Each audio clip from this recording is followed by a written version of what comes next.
What's going on, everybody? Welcome back to the channel. Here we are. I am going to do a little talking about this truck, I guess. A couple of you had asked last week about where I ended up putting things when I built this, and I didn't really do any build video for it at all, so figured I would kind of backtrack a little bit and kind of cover some of that ground. And so here we go. Got a few scratches on it already. I don't know if you can see those. Got some on the front. Got right about in here. So anyway, let's pop that hood open and see what we got. All right. So opted to put the radio on the skid over here. Excuse me, on the running board. And then went with the radio in the back, just with double-sided stick. And the reason I went with this here is so when this is closed, I can just reach up underneath and still be able to get to the power switch, and then of course be able to turn it right back off, of course, when I'm done. Come on now. Let's see what else. Obviously, that goes where it's supposed to. And with this one, I just stayed with everything up front for the time being. This battery is kind of a non-standard. It's a 600, sort of very strangely rectangular shaped 7.4. I do have like another 400, kind of like a little bit more of a standard pack that comes stock with these, like it's a 450 or something like that laying around here that I've been running in it. And I don't have any contact issues here. I mean, like just, you probably got like literally a millimeter of space to work with. Of note, I have not trimmed out this black piece of plastic right here. The reason that would need to be done is the servo horn, unfortunately, runs right into that underneath. So I have actually ride height adjustment and sort of compensating for that right now. And I don't think I'm going to ride any lower once it's fixed anyway, and I'm not losing anything like maybe a half a millimeter to either side. I mean, this is full compression, and that's what I would be gaining, from left to right if I were to remove that piece. And so honestly, it's kind of neither here nor there for me. I did today order the metal shock towers and of course the cross braces. Those became available. So hopefully you guys were quick on your clicks and you managed to get those.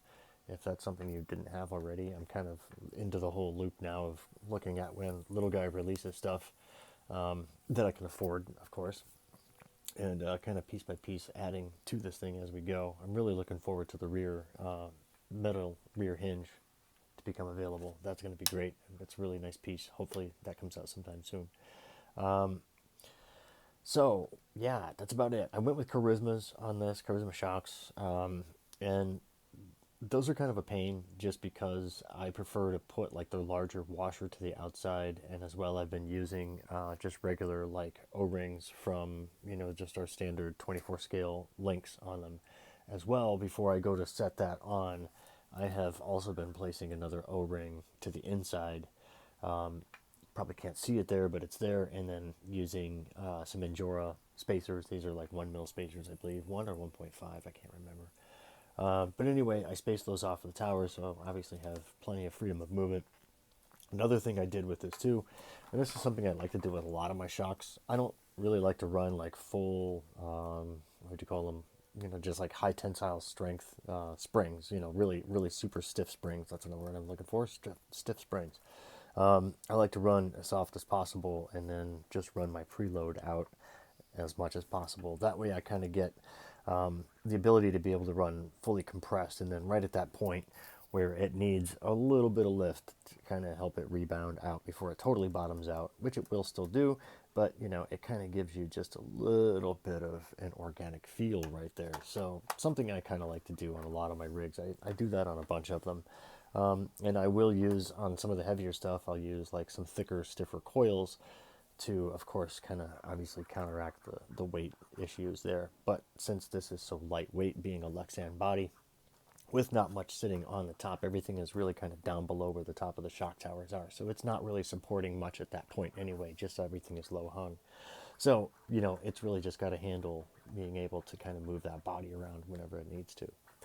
I really do like the design with this. It reminds me of a couple of different RCs that I've had that which I can't even bring to mind right now to name, but just the way everything sort of fits inside the rock sliders on the side. Again, can't wait for those to become available in metal. I will certainly jump right on grabbing a set of those. So brass diff covers at 14 grams each, so there's like 1 ounce in just brass diff cover sitting on this, and then there's 42 grams of these wheel weights sitting on there as well. There are brass inner rings on the wheels all the way around, so there's a fair amount of brass involved in this. And then what else? Oh, a brass, what do you call it? Servo bracket. There we go. Brass servo bracket. Which, by the way, if you are familiar with ramp crab stuff, it seems as though their stuff is really kind of designed to work with ramp crab axles.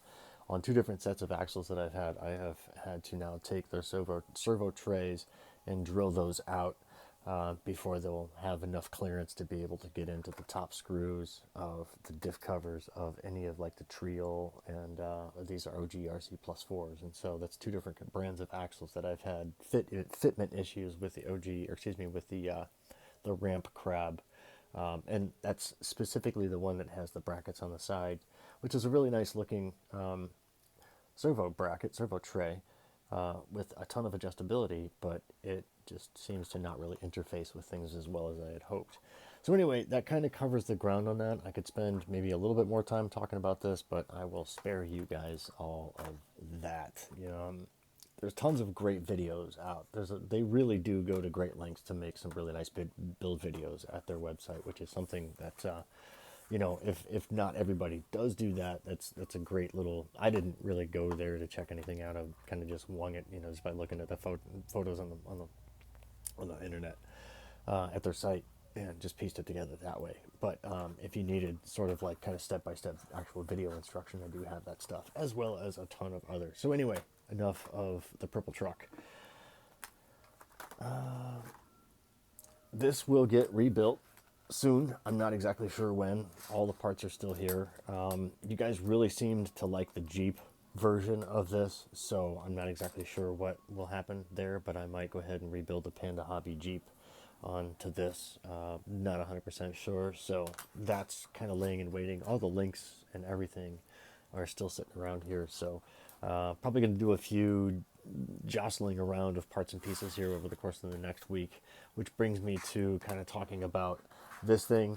I spent yesterday completely tearing this down and rebuilding the axles all the way through, and that meant measuring and taking photos of all of the pieces to this, because they were forwarded on to somebody that I reached out to that would be in a great position to be able to potentially prototype an MOA axle for 24th scale, possibly very similar in design to this, and their name, and I'm not going to mention anyone as far as who they are. It's not Little Guy. I can assure you that I did reach out to them, but they got back to me and said that their plate is very full right now, that they don't have time to be able to develop a set of MOA axles for 24 scale.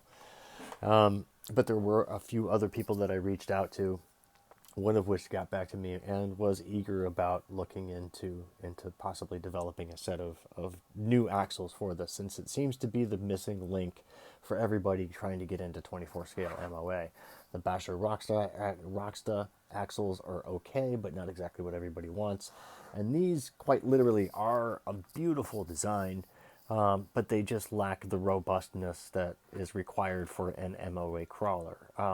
I reassembled these with super glue in every joint, meaning that, everything is sleeved inside of that. So I put, super glue inside of the sleeve, and then slid everything in, slid it around, and then once those were seated, hit everything with thread lock on all of the tiny screws that hold everything together. So it's back together. It's very solid, and it will hold up for, a short period of time. I actually think I did a better rebuild job this time around than I did the first time, so it will probably hold up longer. The front axle, however, just because the front axle had seen some use, and so it was necessary. It was time. So anyway, I don't know if you can really tell or not, but I've had issues with this chassis too. I have complained in the past about the hole dimensions on this being off. So my thought would be, there's some potential, not 100% potential, but seeing just where the lineup would be with the hard park Dementor, and trimming the top down and possibly converting this into what would be the future MOA chassis, which means I'll probably need to drill out all of the holes just so I can make room for all the M2. And from that point, just build it up and hope for the best. We're talking about a similar wheelbase here, so I think, in theory, all of the geometry should work. I'm going to lose a little bit on the front end with the way things are set up right now. And I do like this. I think it's actually great, and I'm going to run it to see how it works. But I just have my concerns about how not parallel the axles are. If you put this down, it would actually just, and driving straight would just simply, at some point in time, make probably a large, like 30-foot radius turn just because of the way the axles are towed in on this side compared to this side by almost a centimeter. In fact, it's about like, it's got to be at least like 6 or 7 millimeters of difference from one side to the next. And that's because of these holes here being this close together and this far apart over here really translated to a lot when it finally got out to the axle end. So very unfortunate that this chassis is not as good as what one might think it is. But I'm going to make the best out of it. I'm going to hope for the best. I still got to resolder all the electronics and put all that stuff back together. So I hope to be onto that part of this rebuild here sometime soon. And back to the axles thing too, I wouldn't expect to see anything within the next 6 months. I know that who I handed this stuff off to is very busy with their own company doing a lot of stuff. And again, we're not copying these axles. We're just essentially looked at this design and said, this is good.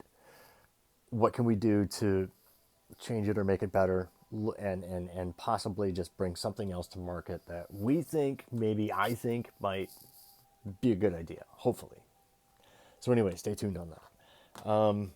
So yeah, the Dementor. I mean, I hate to tear this thing down because I really like it as is. I wouldn't mind completely rebuilding it as a whole new crawler, but I see some other different potential here. I see some other options, and we're going to see what those are here shortly. Just basically gonna, once again, just kind of move things around.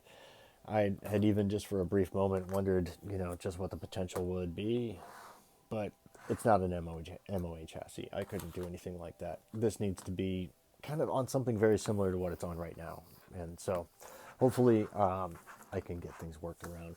So anyway, that's about that. That's enough of me rambling. Thank you so much for listening and watching. Yeah. Take it easy out there. Here's another shot of the purple truck before I go. All right, get some crawling in. Have a good weekend. Take it easy, and I will see you on the next video. Sorry I didn't have a running video this week. I got lazy. It's fall. Leaves are everywhere. So, yeah, that whole crunchy ASMR leaf thing with RC cars, yeah, I'll spare you that. See you guys.